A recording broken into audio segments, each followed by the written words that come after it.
My name is Marin Delaney, and I'm 33 years old. Up until a few weeks ago, I would have told you my life was steady. Not exciting, not cinematic, just the kind of solid you can build on. I had a decent job in operations at a logistics firm, a 5-year plan in a color-coded spreadsheet, and a boyfriend I honestly thought I'd marry. His name is Dylan. We'd been together for 4 years, talking about rings and venues, saving for a wedding that felt more and more real every time we opened our shared budget. 6 weeks ago, we moved into a duplex on Maple Street, a side-by-side setup where each unit is a mirror of the other. 2 bedrooms, a little backyard, quiet neighborhood, decent coffee shop within walking distance. On paper, it looked like the beginning of our next chapter. We split the rent, argued about paint swatches, talked about kids in that half-serious, half-dreaming way couples do when they believe they have time. I used to stand in the tiny kitchen, air smelling like coffee and toast, and think, this is what stability feels like. Then the woman next door arrived, and everything I thought I understood about stable shifted. It was an early Saturday in September, the kind where the air feels thin and cold before the sun remembers what it's supposed to do. I was making coffee, watching the kettle steam, when Dylan glanced out the window above the sink and suddenly went still. "Oh my God," he breathed. "Someone's finally moving in next door." The other unit had been empty since we signed our lease. The landlord, Tom, had said he was looking for the right tenant, which I assumed was code for someone who won't grow weed in the bathtub. I wiped my hands on a dish towel and joined Dylan at the window. A U-Haul was backed into the driveway of Unit B. A woman was pulling boxes out of the truck like they weighed nothing. Tall, athletic build, dark hair in a messy knot, wearing a tank top even though it was barely 60 degrees out. She laughed at something the driver said, head tipped back, unbothered by the cold. "Cool," I said, half awake. "Guess we get a neighbor." "I should go say hi," Dylan said. "Be neighborly." "Yeah, sure," I murmured, pouring coffee into our mismatched mugs. By the time I set the pot back on the counter, he was already at the door. From the window, I watched him walk over like the sidewalk was pulling him. He waved, and the woman turned, recognition flashing across her face so fast I wasn't sure I'd seen it correctly. They started talking. A minute passed, then 5. Dylan said something, and she laughed. This sharp, bright laugh I'd never heard from her before, then again, high-pitched, like she was trying to prove she found him funny. When he finally came back inside, his cheeks were flushed in a way that didn't match the temperature. "Her name's Haley," he said, a little too quickly as he kicked his shoes off. "Haley Cross. She seems really nice. She's a personal trainer." "Nice," I said, handing him his coffee. "She just moved here from Portland," he added, like he needed to justify why he knew so much already. "Doesn't know anyone in the area. I told her we'd help if she needed anything." There was a tiny, almost invisible thread that tugged in my chest. Nothing painful yet, more like a warning. I ignored it. Dylan had always been friendly. That was normal. Except, as it turned out, it wasn't. Not this time. Over the next week, Haley became a kind of background presence I couldn't stop noticing. She'd be outside watering plants right as Dylan pulled into the driveway. She'd take out her trash when he stepped outside with ours. I started to notice patterns. Their conversations lasted 10, 15, sometimes 20 minutes. Dylan would come back in afterward lighter, like he'd just taken off a heavy coat. I told myself I was being paranoid. It was harmless. She was new. He was nice. That's all. Then the balcony thing happened, and pretending it was nothing got a lot harder. Our duplex has narrow balconies off the primary bedrooms, facing each other across the small strip of backyard, maybe 15 feet between railings. One Thursday evening, I was in the living room with a game humming in the background, scrolling absent-mindedly through my phone, when I heard Dylan laughing upstairs. Not just laughing, that laugh. The one that's half show, half flirt, an octave higher than his normal voice. The one I'd always assumed was reserved for me. I muted the TV and followed the sound down the hallway. The bedroom was empty except for the soft glow of the bedside lamp and the open balcony door. Cool air drifted in, carrying voices. I stepped out quietly. Dylan was leaning on the balcony railing, shoulders relaxed, talking to Haley, who mirrored his posture from her own balcony, a blanket thrown over her shoulders. The distance between them felt obscene, like 2 people pressed up against a window instead of glass and air. "And then you just went straight into the pool," she was saying, laughing. "You were so sure you could land that backflip." "Oh my God, don't remind me," he groaned, grinning. "I had bruises for weeks." Worth it, she said. We couldn't stop laughing. They weren't talking like new neighbors. They were talking like people who shared a past I'd never heard about. Inside jokes, shared memories, a rhythm that comes from repetition, not coincidence. I stepped closer. Hey. Dylan jerked slightly and turned. Oh, hey babe, I was just talking to Haley. Haley smiled, all teeth and easy charm. Hi, we were just remembering a stupid pool party. I looked from one to the other. How do you two know each other? Silence dropped like a stone. Dylan's smile faltered. Haley shifted her weight, fingers tightening on the railing. For a moment, neither of them spoke, each waiting for the other to answer. Dylan cleared his throat. We went to college together. Same program, Haley added quickly. We had a bunch of classes. I blinked. You never mentioned knowing her. I didn't recognize her at first, he said too fast. She goes by her last name now. In school, everyone called her Cross. Haley laughed weakly. Yeah, long story. Reinventing myself or whatever. Huh, I said. My heart was starting to pound, but my voice came out flat. Small world. Yeah, Dylan echoed. Real small. I went back inside before my face could betray anything. I heard Dylan say something like, I'll text you, before he followed me in. You okay? He asked in the hallway. I'm fine, I said, climbing onto the bed and grabbing my phone like I'd been about to do that anyway. You seem weird. I just think it's interesting you forgot to mention you knew the new neighbor, I said, not looking up. I didn't forget, he said, defensive. I just didn't think it was a big deal. We were friends in college, Marin, that's it. Friends, huh? I asked. You two seem pretty close for just friends. He exhaled hard. You're reading way too much into this. Maybe I was, maybe I wasn't. Either way, I let it drop, out loud. In my head, I filed it away like I do with every unexplained discrepancy at work. A strange number in a report, a missing signature, a timestamp that doesn't match. That night, I couldn't sleep. Dylan fell asleep fast, his back turned to me, breathing slow and even. The room was dark except for the faint blue glow of his phone screen on the nightstand. That glow started to feel like it was staring back at me. I told myself not to check, that going through someone's messages was a line you don't cross unless you already know the relationship is over. But the thing about being good with data is once you know there's a missing piece, your brain won't let it go. When Dylan got up for a shower, the decision made itself. Water started running in the bathroom. The fan whirred on. I waited 3 long seconds, then reached for his phone. It was locked. My stomach dipped, but muscle memory is a traitor. I'd watched him unlock it 1,000 times. 4 digits, his old jersey number. The screen opened. My thumb hesitated only a heartbeat before I tapped messages, then Instagram, then, finally, Facebook. There it was, a thread pinned near the top. Haley Cross. I opened it. The conversation started 3 weeks ago. Haley, please tell me this is actually Dylan Hart from Westfield and not some creepy catfish. Dylan. Ha. It's me. Wow. Didn't think I'd ever see your name pop up again. Haley. Apparently we both decided to relocate to the same random town. Universe has jokes. Dylan. Guess so. We should catch up sometime. Coffee? Haley. Definitely. I still owe you for not letting me drown at that pool party. My chest tightened. I scrolled. Haley. Can't believe you're seriously talking wedding stuff. Look at you growing up. Dylan. Yeah, it's been good. Marin's great. Haley. Better than us, I hope. Dylan. LOL. We were a mess. Haley. Fun mess, though. Us. Not we were classmates. Not we used to study together. Us. I kept scrolling, my pulse like static in my ears. Dylan. Marin's working late tomorrow if you want to grab that coffee. Haley. I'm free. 3 p.m. at Riverside? Dylan. Perfect. Same old spot, different city. Riverside Cafe. The same place he'd told me he was meeting a coworker named Jason last week because it's halfway between the office and home. I stared at the messages until the words blurred. My hands felt oddly steady, like the rest of me had gone into some emergency protocol. Collect facts now, feel later. The shower cut off. Panic shot through me.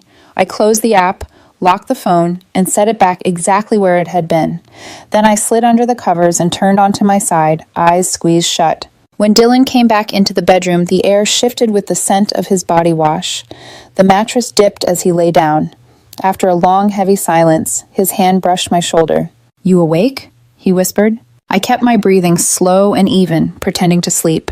His hand hovered for a second, then withdrew. He turned away.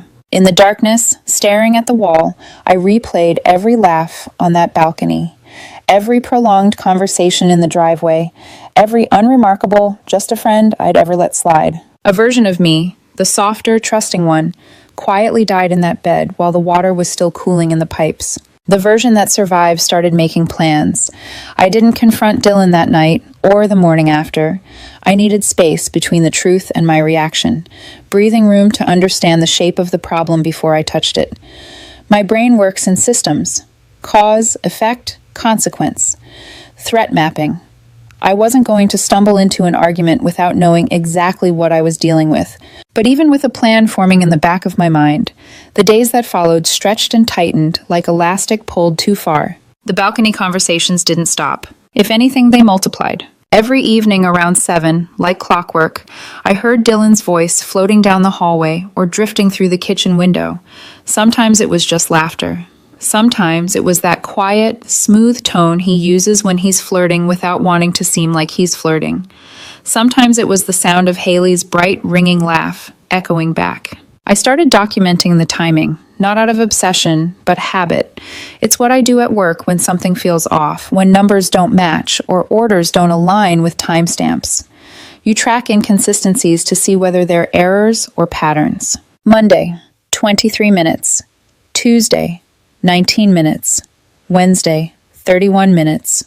Thursday, I stopped counting because the sound of them laughing together made something inside me crack in a way counting couldn't fix.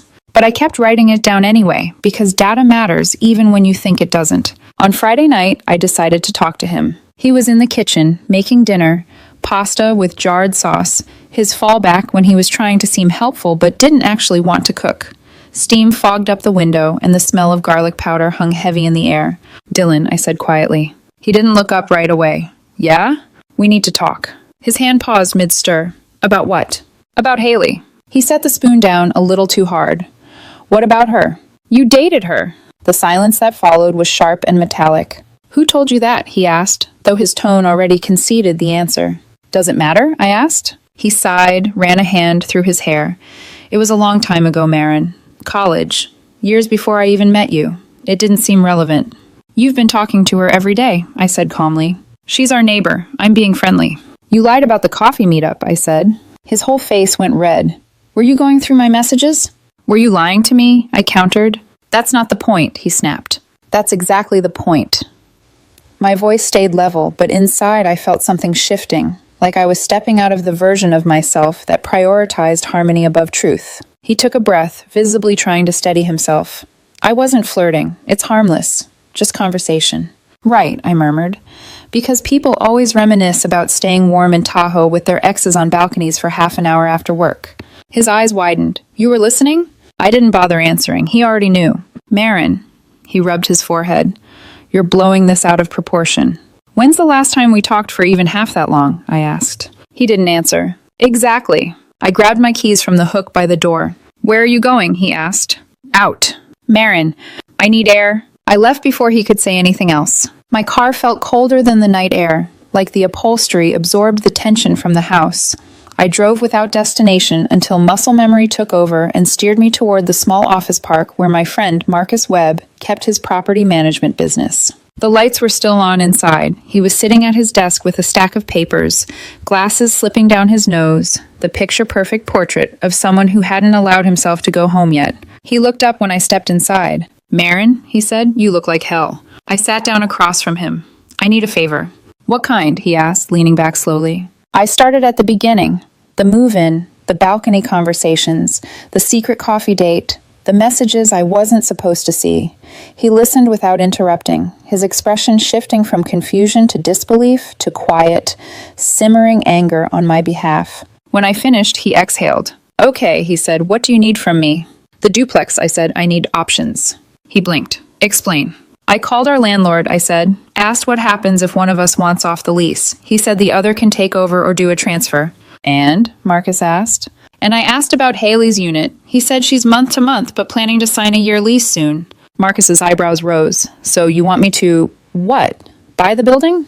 "If you can," I said, "or at least make an offer." He stared at me like he was weighing my sanity. "Marin, that's extreme." I nodded.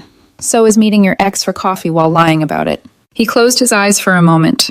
Even if I could, what does booting her solve? It removes the proximity, I said. It forces everyone to reevaluate their choices. He leaned forward. The problem isn't Haley. I swallowed. I know. So what's your actual plan? I looked him straight in the eye. Control. I want control, not revenge, not sabotage, just control of the situation. Because right now, I feel like I'm drowning in someone else's choices. Marcus was quiet for a very long time. Finally, he whispered, I can try. Thank you, I said softly. You sure about this? He asked. No, I said, but staying quiet while he emotionally cheats on me through a balcony wall isn't an option anymore. He nodded slowly, resigned. I'll make some calls. The next 3 days were a blur of ordinary actions layered over extraordinary tension. Dylan and I barely talked. The house felt tight and airless, like it was shrinking around us. Every time I heard Haley's voice carrying across the yard, something inside me twisted, then hardened. Marcus called me on Monday morning. It's done, he said. I own the duplex. I sat down on the edge of the bed. Both units? Both, he confirmed. Cash deal. Tom wanted out. Timing was unreal. A strange calm washed over me. Not satisfaction, not vindication, just certainty. Now the second part, I said. Marin. He hesitated. This is where it gets messy. I know. You sure you want to go through with all of it? Yes, I said, my voice steady. Every step. He exhaled. Okay, I'll draw up the new leases. After we hung up, I stood in the bedroom staring at the quiet balcony beyond the glass. That 15-foot distance had been enough space for Dylan to lie, to flirt, to cheat in all the ways that don't leave physical evidence but leave emotional wreckage. If he needed space to figure himself out, I was going to give him plenty. Just not in the way he expected. Marcus wasn't wrong. This was the messy part. The part where suspicion stops being an internal storm and becomes a plan with edges, timestamps, signatures, and consequences. But once I made the decision, something strange happened. I went calm. Not peaceful, just steady. Like I'd finally stepped into the version of myself that stops waiting to be reassured and starts taking charge. The new leases arrived in my inbox on Thursday afternoon. Marcus texted, "Leases ready? Yours signed. His unsigned. You sure?" I didn't respond right away. I just stared at the PDF on my screen. My name alone at the top of the Unit A lease, and Dylan's name typed neatly on the Unit B one. Separate spaces, I murmured aloud, testing the words in the quiet of our bedroom. It sounded almost therapeutic, almost fair. Except the context wasn't therapy, it was consequences. I printed the documents, slid Dylan's into a plain envelope, and tucked mine into my tote bag. Then I returned to the bedroom closet. His clothes hung exactly where they always did, shirts arranged by color, his few suits toward the back, a handful of hoodies he never threw away because he claimed they had character. I started with the hoodies, then the shirts, then the pants. Not everything, just enough. Enough to signal a beginning, enough to signal an ending. By the time I zipped the last suitcase, the late afternoon sun had shifted through the blinds, carving pale lines across the carpet. Dust floated in the air like static. I rolled the suitcases into the spare bedroom, one by one, lined them neatly along the far wall, closed the door quietly behind me. There was something deeply, unnervingly satisfying about the sound of the latch clicking. Next step, inform the landlord. Or, technically, the ex-landlord. I dialed Tom's number. Brad, sorry, Marin, he corrected himself. What's up? I heard the property sold, I said. Yep, closed 3 days ago. New guy seems squared away. Right, I said, as if I didn't already know the new guy by his middle school nickname. So about our lease? New owners honoring all existing leases, Tom said. You two are fine. I was actually wondering, I continued, if Dylan and I could split the lease? Temporarily. That's unusual, Tom said, voice tightening with landlord instincts. I know, I said softly, but we'd both pay rent. No risk to the owner. Well, he said, like I said, it's not my place anymore. You'd need to talk to the new landlord. Here's his number. He rattled off Marcus's number. I thanked him, pretended to write it down, hung up, took a deep breath, texted Marcus instead. Me. Can you handle the lease split? Marcus. Already drafted. You want me to deliver it, or are you giving it directly? Me. I'll do it. The cursor blinked for a moment. Then Marcus replied, Marcus. Dylan's not going to react well. Me. I know. Marcus. And Haley? Me. She'll have 30 days, just like you said. Marcus, you're sure about everything? Me. More sure than I've been about anything in months. That night, Dylan didn't come home until after 9. He smelled like cold air and cologne, not the office. He tried to sneak in quietly, like I was asleep. I wasn't. I listened to him undress in the dark, to the soft sounds of his phone buzzing, to a message being typed and quickly deleted, then typed again. I didn't turn toward him. He didn't turn toward me. 2 bodies sharing a bed and nothing else. Saturday morning, I woke early. I moved through the kitchen quietly, made coffee, toasted bread, normal motions in a house that no longer felt normal. I set Dylan's lease envelope on the counter, right where he'd see it the second he walked in. Then I left. I needed him to find it without me watching. I drove to the gym and stayed there almost 3 hours, moving through machines mechanically, letting my body carry weight so my mind didn't have to. When I finally returned home, Dylan was sitting on the couch, holding the envelope like it was a diagnosis. His face was chalk white. "Marin," he said, "what is this?" "My new lease," I said calmly, "and yours." His voice cracked. You're moving out?" "No," I said, "you are." He blinked hard. "This isn't funny." "It's not a joke," I said, setting my keys on the counter. "You can't just relocate me," he stammered. "You can't." "I can," I said quietly, and I did. His breath went shallow. "You bought the building?" "Marcus did," I said, "but the leases are real." He shook his head over and over. "Marin, this is insane." "No," I said softly. "What's insane is texting your ex behind my back, meeting her for coffee, reminiscing about staying warm in Tahoe, and then standing 15 feet from our bed, flirting with her on a balcony." His face flamed red. You recorded us?" "You lied," I said, repeatedly. Dylan's voice dropped to a whisper. "I'm sorry. I am. It didn't mean anything." "Then why'd you do it?" I asked. He swallowed hard. "It was just nice to feel wanted. You've been so distant lately." For the first time in days, I felt something. Not anger, not heartbreak, just clarity. "I've been distant," I repeated, "but I'm not the one having secret coffee dates with someone I used to sleep with." He flinched. "You've got until Monday," I said. "Your suitcases are already in the spare room." "You packed my clothes?" he whispered, like that was the real betrayal. I was saving time. His voice cracked. "Marin, please don't do this. We can fix this." "No," I said. "We can't fix something when you're still pretending it isn't broken." Tears spilled down his face. Actual tears. For a moment I almost softened. Almost. But then I remembered the way he'd laughed with Haley. The way he'd leaned into the railing like he belonged there more than beside me. I stepped back. "You're moving to Unit B," I said. "Your lease starts Monday." His voice went small. "And Haley?" "She's leaving," I said. 30 days. "Where's she going?" he asked helplessly. "Don't know," I said. "Don't care." I walked past him, opened the front door, and let the cold air fill the hallway. "You have the weekend," I said quietly. "Figure it out." And then I left him sitting there, still clutching the envelope like he could keep the world from shifting by holding on tightly enough. I thought the hardest part would be delivering the envelope. I was wrong. The hardest part was the stillness that followed. When I came home later that evening, the house felt too quiet, like the air itself was waiting for something to happen.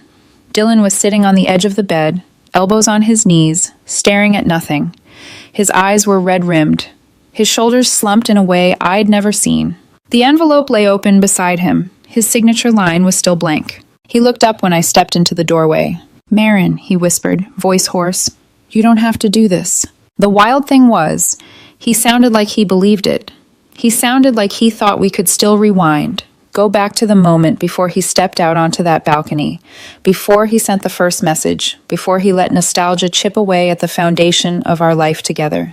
But there wasn't a rewind button for emotional betrayal. There never is. "We don't need to drag this out," I said softly. "You have the weekend." He rose slowly, like moving through fog. "I messed up, Marin. I know I did. But this feels punishing." "It's not punishment," I said. "It's clarity." His jaw tightened. Clarity would be talking this out, not... He gestured helplessly toward the envelope. "This isn't normal." "You're right," I said. "Normal would have been telling me the truth." His face crumpled. "And normal," I continued, "would have been setting boundaries with your ex instead of treating our relationship like some comfortable safety net you could disrespect in private as long as you kept up the right tone in public." He didn't reply. Couldn't. Because we both knew those conversations with Haley were not friendly. They were intimate. Familiar. A slow slide back into a dynamic he hadn't finished grieving. A dynamic he hadn't told me existed. The next morning began with tension so thick it felt like humidity. I walked into the kitchen to find Dylan sitting at the island, both hands wrapped around a mug he wasn't drinking from. He had dark circles under his eyes, hair tousled, face drawn. The suitcases were still in the spare room. He hadn't packed another thing. He looked up. We need to talk. I opened the fridge. We've been talking. No, he said firmly. You've been deciding. I've been trying to keep up. His voice didn't hold anger. It held fear.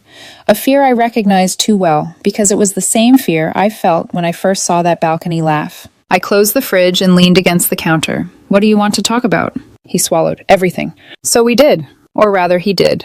He talked. And for once, I let him. I didn't expect her to move in next door, he said. I swear I didn't. That's not the issue, I said. He nodded. I know. The messages were stupid. I should have told you she reached out. I should have told you we met for coffee. You told me you were meeting Jason, I reminded him. You lied. His shoulders hunched. I did, and I'm sorry. Why? I asked quietly. For lying? For wanting her attention? His eyes jumped to mine. He didn't answer right away. Silence stretched, thin and sharp. Finally, he exhaled. Because she knew me before I knew how to be better. I blinked. He rubbed his hands over his face. It wasn't about wanting her back. It was about, God, I don't even know. Feeling like the version of myself she knew was easier. Less pressure. Less expectation to be someone who doesn't screw up. You didn't screw up, I said softly. You made choices. That hit him harder than I expected. He stared at the table like the grain pattern held all the answers he never looked for. I wasn't trying to cheat, he whispered. I never touched her. Emotional cheating never requires touch. People say that like it's a defense. It isn't. Dylan, I said, you planned meetings with her around when I was gone. You shared old stories. You told her things you didn't tell me. He flinched, eyes glassy. You weren't just reconnecting, I said. You were escaping. He didn't deny it. The rest of the morning blurred into an endless loop of apologies, explanations, half-formed justifications that died the moment he heard himself speak them. Not once did he ask why Haley was being evicted. Not once did he ask how Marcus bought the building. Not once did he acknowledge the 15 feet of air between the balconies where most of the damage happened. Because in his mind, the problem wasn't proximity, it was opportunity. And he'd taken it. By noon, he seemed wrung out, a shell. We sat in silence until he finally whispered, Do you really want me gone? I opened my mouth, closed it again. Truth felt dense in my throat. I said slowly, to not be someone you betray in whispers. He looked like he'd been punched. And I don't know if that's someone you can be with me, I said. He closed his eyes. His voice shook. I love you. I nodded. I believe you. But you're still making me leave, he said numbly. You left, I said, the moment you chose to lie. He pressed a hand over his mouth like he was holding something in. Guilt, grief, regret. Maybe all three. Marin, he said quietly, please give me another chance. I am, I said, just not the one you want. His brow furrowed. I'm giving you the chance, I continued, to take accountability, to live with the consequences of how easily you let her back in. He recoiled like the truth had teeth. The move out happened in small, painful waves. Dylan packed a few more things. Then he'd stop, sit on the bed, and stare at the floor like action was betrayal. The sound of drawers opening and closing followed me through the house. Soft thumps of boxes, muted footsteps across the hallway. By evening, he was officially moved into Unit B. We didn't talk during the process. We didn't even make eye contact. The last thing he carried into the hallway was a framed photo of us from 2 summers ago. His arm around me, both of us smiling in a way that feels foreign now.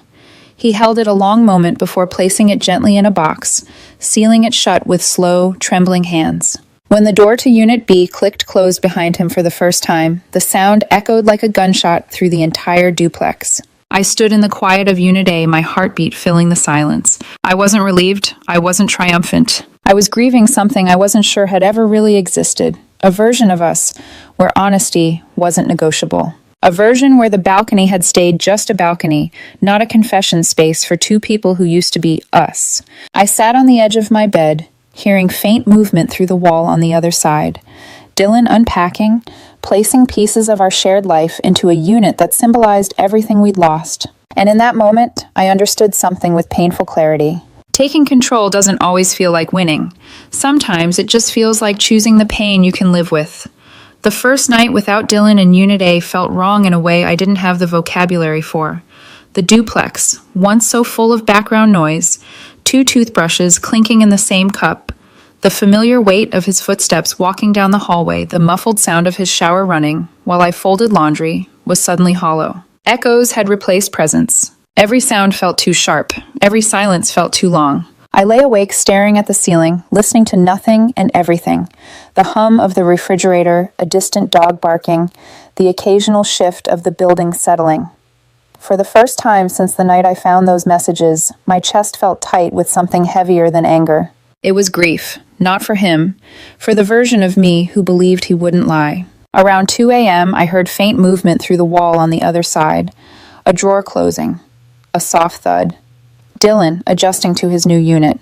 He was 15 feet away, so close I could picture his silhouette moving through the mirror layout of my own bedroom, and yet he felt like a stranger I was overhearing in a hotel room next door. I rolled to my side, clutching the comforter, and whispered into the dark, "You did this to us, not me." But my voice didn't sound victorious, it sounded small, sad. The next few days passed in a slow, surreal rhythm. Dylan didn't knock, didn't call, didn't try to force a conversation. But he texted, always late at night, always short, always desperate in the way people get when they realize they've run out of defenses. "Dylan, are you awake?" Yes. Dylan, can we talk? Me. Not tonight. Dylan, please. Me. Not tonight. Sometimes he didn't reply. Sometimes he sent paragraphs I didn't open, long gray message bubbles that sat unread until they disappeared under the next apology. I didn't block him. I wasn't finished processing anything yet. I was hurt, not cruel. The day Haley got her 30-day notice was the first day I felt something like control again. She knocked on Dylan's door first.